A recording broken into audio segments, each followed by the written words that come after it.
పక్కదారి పట్టించే ప్రయత్నం. సూటిగా సమాధానం చెప్పండి. ఏ రోజన్నా ఇగో మా అభివృద్ధికి నిధులు ఇవ్వండి అని అడిగిన వీటన్నిటికీ కారణము రేపు తెలంగాణ ప్రభుత్వము ముఖ్యమంత్రి కేసీఆర్ గారు ఒక ఇంటింటికి సమగ్ర సర్వేను నిర్వహిస్తున్నారు. ఈ సర్వేపై కూడా అనుమానాలు ఉన్నాయి. వినండి సార్, వినండి. ఒకటే మేమంటున్నామంటే ఇక్కడ నిజమైన లబ్ధిదారు ఎవరో తేలని పరిస్థితి ఉంది. గత ప్రభుత్వాలని చేసిన అవకతవకలు ఈ ప్రభుత్వం చేయకూడదు. బడ్జెట్ను సరి అయిన లబ్ధిదారునికి అందాలనే ఉద్దేశంతో ఇంటింటికి సమగ్ర సర్వే నిర్వహించడం జరిగింది. ఒకటే రోజు పెట్టడం జరిగింది. ఎందుకు అనంటే మొన్న జరిగిన ఎలక్షన్లలో తెలంగాణలో హైదరాబాద్లో ఓటేసి మళ్ళీ ఆంధ్రాలో ఓటేసిన వాళ్ళు ఉన్నారు. ఇక్కడ ఐడెంటిటీ ఓటర్ ఐడెంటిటీ కార్డు ఉంది, అక్కడ ఉన్నది.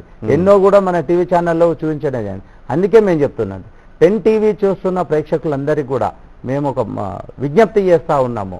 తెలంగాణ వాడిగా, తెలంగాణ పౌరుడిగా ఒకటే చెప్తున్నాను ఏంటంటే, అంటే భారతదేశ పౌరుడిని తెలంగాణ అని కాదు, ఇక్కడ తెలంగాణ ప్రభుత్వం ఏదైతే తీసుకున్న నిర్ణయాన్ని 19వ తారీఖు నాడు ఏ ప్రయాణాలు ఉన్నా, పెళ్లిళ్ళు ఉన్నా, ఏమున్నా డేట్ వస్తుంది, కానీ ఒక సమగ్ర సర్వే నిర్వహిస్తుంది. కాబట్టి అందరూ కూడా ఈ సమగ్ర సర్వేలో పాల్గొని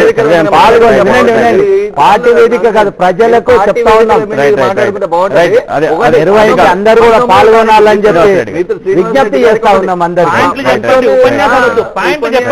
19వ తారీఖు దాని మీద ప్రజల్లో సందేహాలు ఉన్నాయి. ఒక మాట, ముహూర్తానికి జరిగే పెళ్లిళ్ళని ఎట్లా ఆపుకుంటారండి? మరి